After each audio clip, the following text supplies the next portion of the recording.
जो भी हो जाए, मैंने इधर से नहीं उठना जब तक हम इस मुल्क को हकीकी आजादी नहीं दिलवाते।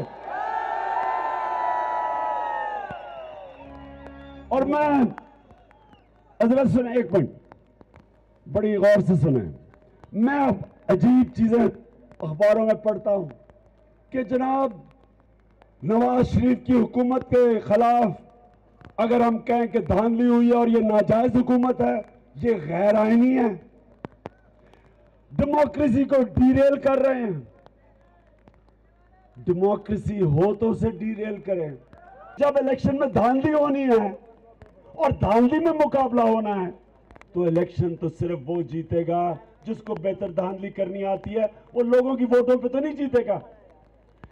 इसलिए हमने किसी सूरत इस इलेक्शन को कबूल नहीं करना, क्योंकि अगर हमने कबूल कर लिया हमने पाकिस्तान की जमहूरियत की तबाही में हमारा भी हाथ होगा।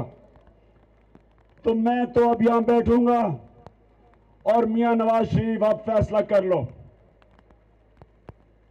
एक ही आपके पास रास्ता है, आप रिजाइन करके री इलेक्शन करवा दें